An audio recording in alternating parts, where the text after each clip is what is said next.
Hi there and welcome to Q&A Wednesday. It's another edition. I actually totally look forward to this, so super excited to be here today. And notice I'm still outside. I am craving the summer to stay. It's going way too fast.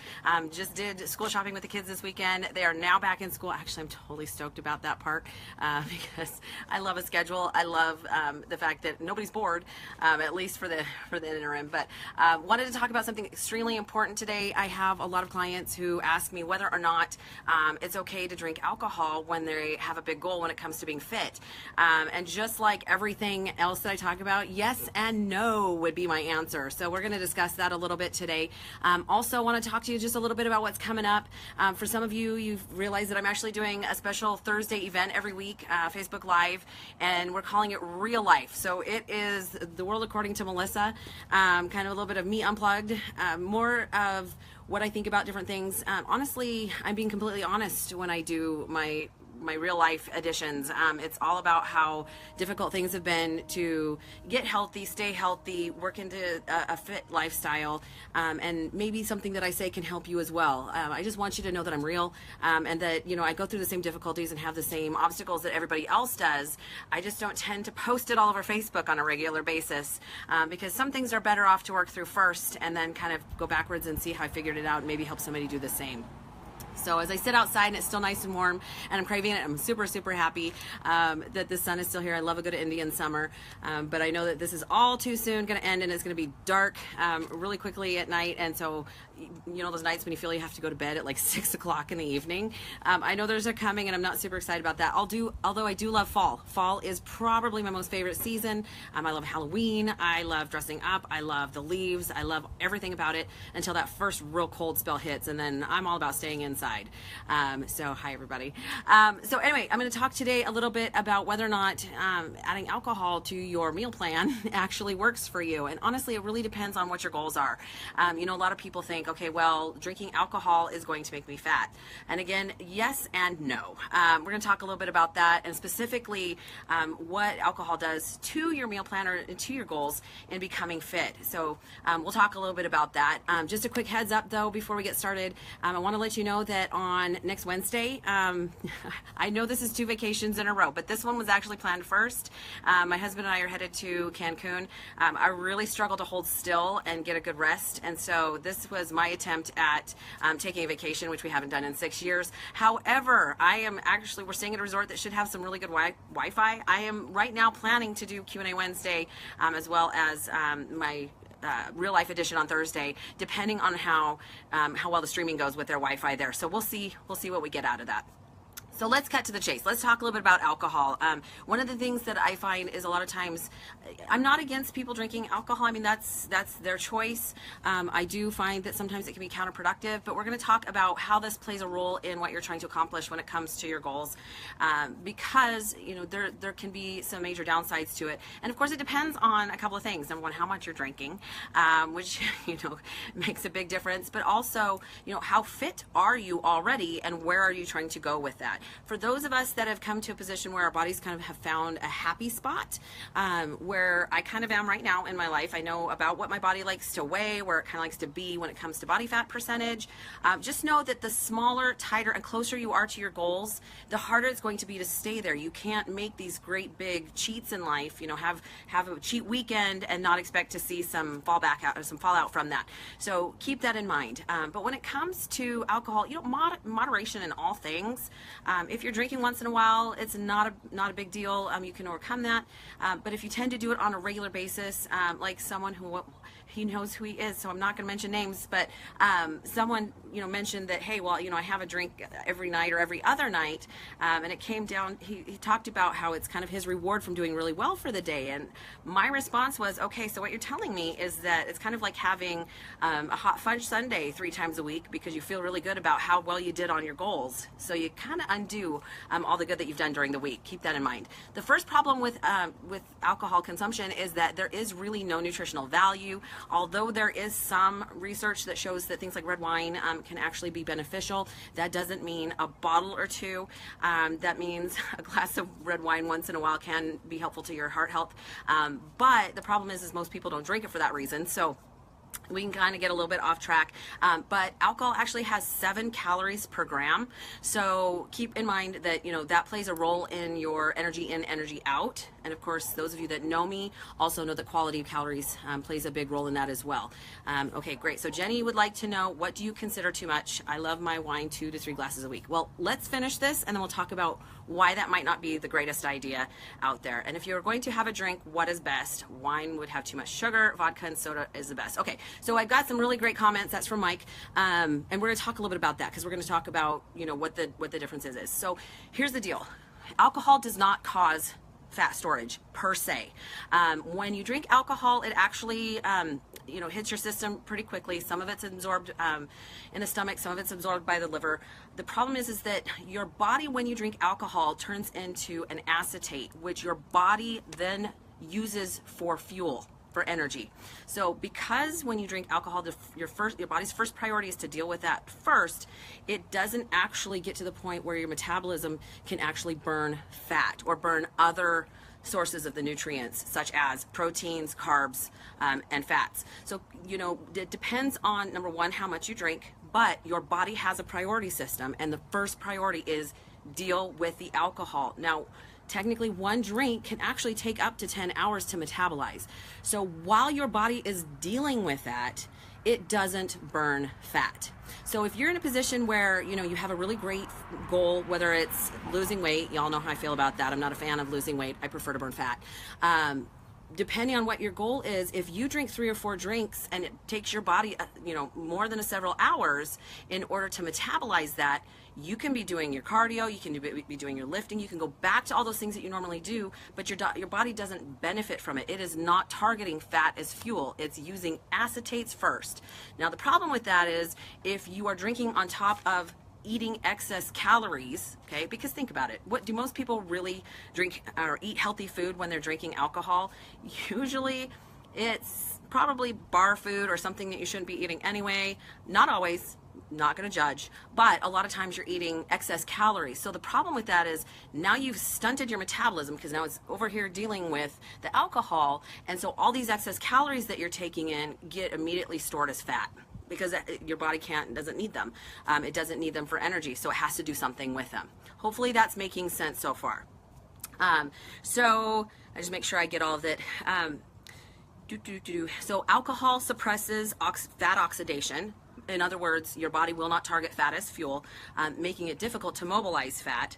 Another downside to drinking is that, alcohol consumption can actually lower testosterone and raise your cortisol levels. And for those of us that understand cortisol levels, or if you've watched any of those stupid commercials on TV that it causes belly fat, well, it does. You just can't take a pill to solve it. That's a downside because cortisol will actually help muscle break down. And that's exactly opposite of what most of us want, because muscle is a natural fat burner. It raises your metabolism and helps burn calories. So, too much alcohol can actually cause, obviously, issues with the liver, but it also reduces your testosterone, which can help. Your testosterone is what helps you to build and maintain muscle, as well as some other things. Obviously, we're not going to go into that today, but it also places a huge demand on the liver. And so when it comes to, somebody asked what the best alcohol is to drink, honestly, it's the one that adds the least amount of added sugar. If you're going to drink, you're best off with maybe hard liquor and diet soda, yes and no. At least it's not adding extra calories, although diet soda is not your best option because, of course, all of the additives and preservatives and the garbage that's in it. But you could also use club soda, seltzer water. There's some other options that go really well with it. The problem comes down to when you start having the frou-frou drinks, what I call it, the fruity rooty tooties, because now you're starting to add a lot of excess sugar to it. Now, if you have a choice over regular soda and juice, you probably should go with the juice. At least it's a natural sugar. The downside to juice is that you're better off to eat the whole fruit, because then the fiber slows down the absorption rate of the sugars.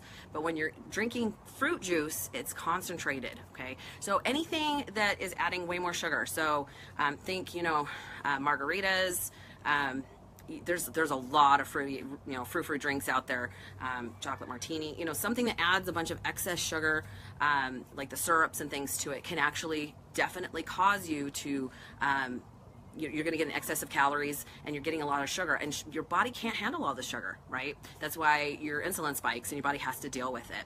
Okay, one beer has the same amount of pure alcohol as one glass of wine and one shot of 100 proof whiskey. Yeah, so, you know, I don't even think that it really comes down to, if we all wanted to know, we could talk about the amounts that equal one serving of alcohol. That's not really the point. The point is drinking alcohol fitting your current goals. Okay, so Jenny asked how much is too much. Well, think about it. If you're drinking, even if it's maybe 2 glasses of wine 2 to 3 nights a week, well, you're now reducing your metabolism that now has to deal with the alcohol first for a couple of days a week, right? If it takes 10 hours to metabolize each drink, you know, if you've gone crazy during the weekend, that might be up to 72 hours of your body dealing with alcohol and not actually targeting fat as fuel. So it, you know, again, it doesn't cause your body to get fat per se. It's what you're doing with it, how much you're drinking, how long it takes to metabolize, and the fact that we think that we can sometimes exercise that back off, which doesn't really work that way. The other downside to drinking is a lot of times, you know, it's not just weed. I know we get the munchies sometimes when we're drinking alcohol. We tend to prefer some more unhealthy foods, and actually guys tend to do this more than girls, believe it or not. Guys tend to drink alcohol with food, and women tend to drink more alcohol instead of food. So I find that fascinating. One of the reasons, probably along with the fact that we're a little bit smaller, why women can actually get drunk a little bit faster. But the problem is those guys tend to eat food, and they're not always healthy foods, especially if you are at a bar or you're at a party. You tend to eat things more like nachos or wings or something that actually isn't necessarily a healthful food, and then you're getting excess calories that you probably didn't need on top of it. So just think that, you know, whatever excess that you're eating on top of drinking the alcohol, your body's going to store, because it has nothing else, nothing better to do with it. And you know, energy in. You're like a car. You have a gas tank. If you overfill it, unfortunately, it doesn't just spill out, it actually stores in your fat cells. So somebody is just admitting to me that they always get drunk munchies. Yeah, that's, and of course you always want carbs, right? Because that's what absorbs the alcohol and makes you feel a little better. You don't feel so gross in the morning. Okay, so the other downside is alcohol has actually been closely associated with abdominal fat, which of course is the worst type of fat to have. You know, alcohol hits your system a little bit differently, so it doesn't always spike your insulin or hit your blood sugar, and so your body doesn't always know how to deal with it.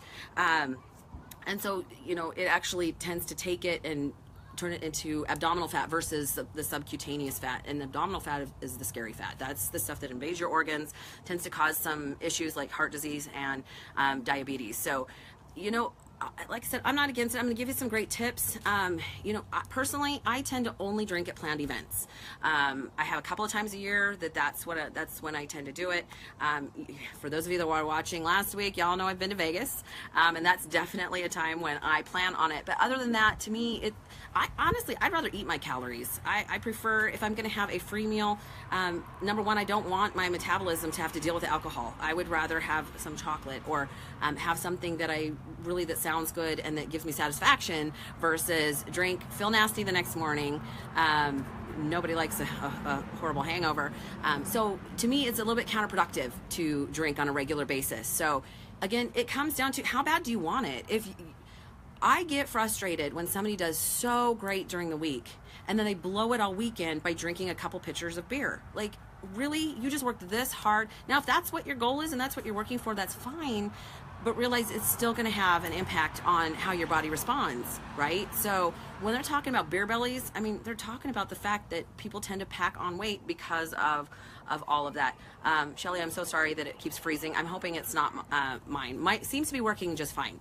So, and I did turn mine on to airplane mode this time so that nobody can call in the middle of my episode here. So, so just some tips, okay? Number one, you know what? Keep it to special occasions. I mean, why? I get it. You know, it might relax you and make you feel good, but which do you want more? You know, there's other ways to relax besides drinking.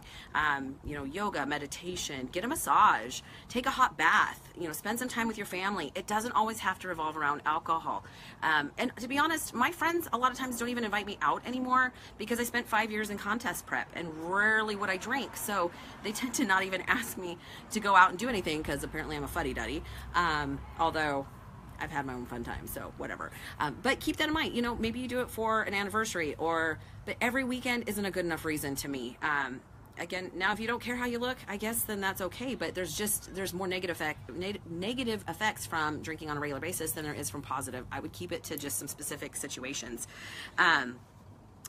One of the suggestions that I read while I was preparing for this talked about that, if you drank a glass of wine every night, technically that equates to about 1,000 extra calories per week that you're taking in. So if you do drink on a regular basis, you need to take that into consideration when you're tracking your macros or paying attention to your calories, that you better be putting that in MyFitnessPal and seeing where you end up, because you don't want to intake those excess calories on top of the alcohol that you're taking in.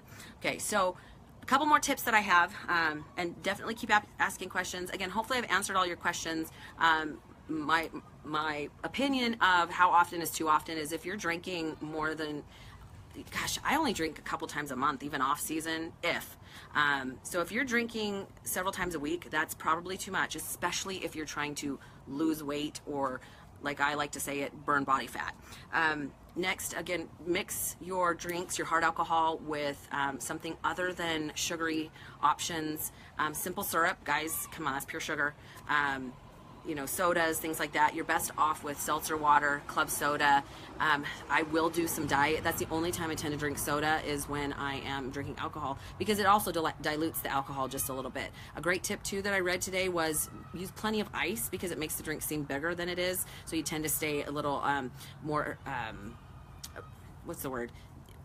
It just lasts you longer, so you don't necessarily have to drink as much. The next one is, if you have a really serious, strict goal, you probably shouldn't be drinking at all. Drinking during contest prep, huge no-no. That's basically stunting your metabolism, and you need every minute that you can get. And trust me, double cardio is not fun. So yeah, if that's what you want to do, be my guest. But I don't love that. I would rather do it in a way that's sustainable and that works for me and doesn't kick my ass on a regular basis. I would not drink daily. Absolutely would not drink daily. I really feel, like I said, if you have a goal, it's really going to stunt your goal. It's going to take you a little too far backwards, especially if you're trying to reach. Granted, I know that we're going into the fall season, but that does not give you permission to go crazy. I do tend to get a little more lax with my food when it comes to the holidays. I'm around family and friends. Just like I eat Thanksgiving. I eat Thanksgiving dinner. But I eat one meal. I don't eat for 3 days. So, balance in all things. I think if you use moderation, you should be fine.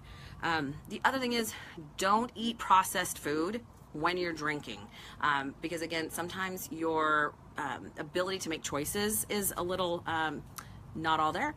And so you might choose some things that aren't as healthy. Well, that processed food is absorbed faster and more readily by the body because it's already broke down. So when is a calorie not a calorie? When it's a processed food. Your body will actually absorb more of that than if it's a whole food. So, keep in mind that you don't want to eat a bunch of junk. Don't go to the bar and eat a bunch of crap, drink a lot of beer, and then expect to be okay 3 weeks from now. Also, keep in mind that when you drink plenty of alcohol, you tend to retain water. Make sure you stay hydrated, that you drink enough water to help flush your system. You don't want to add issues by being dehydrated at the same time, and that can actually be a huge problem, especially if you've been drinking a lot or binge drinking. That can actually cause some real problems. So keep in mind, again, that alcohol does not have any nutritional value, so it's not like you're doing this to help fuel the body, and you do have to take that into consideration if you are tracking your macros, tracking your calories, and paying strict attention. Again, the smaller the person, I'm fairly low body fat. Everything I do affects how I look and feel. So I have to keep that in mind when I'm making choices to make sure I'm not going over the top. So hopefully that helps. Sometimes I think that we're all looking for loopholes. We're all looking for some little cheats and some ideas that can we work around. Here's the deal, guys. I can't change science. I cannot change how your body metabolizes and what priority system it chooses to work with. So, I'm just giving you the basic science. Hopefully you can make it work for you, and that's what's important, is helping you to make great choices and live a healthier lifestyle. I fully believe that health is a lifestyle, not just a temporary goal in a situation. So whatever you start now, yes, we can wax and wane with some points in our lives and with balance, but we're all here to feel good and to, don't get me wrong, we all want to look good, right? So that is super important. So hopefully that helps out. Look forward to tomorrow. I'm actually going to put a post up in the morning with some ideas. I like to take my cues from you, whether it comes to the Q&A Wednesday. I get all of those ideas. Okay, Ronnie's asking if there's a pill she can take. You're so funny. We know each other, so now she's just being a smartass. Yeah, there is no pill. We all know that. It's called work your butt off. So I get my best ideas from you. Most of the questions that I talk about on Q&A Wednesday come from you guys, so please make sure that you leave a comment below. You can also email me at melissa@fillmorefitness.com. I'm going to post a couple of ideas of things I can talk about tomorrow. I'll post it tomorrow, and then you guys can choose if there's something that interests you. Again, I'm free about talking about how I've gotten to where I am and how it works for me, because I know it's not always easy. So have an incredible evening, and we'll see you tomorrow night.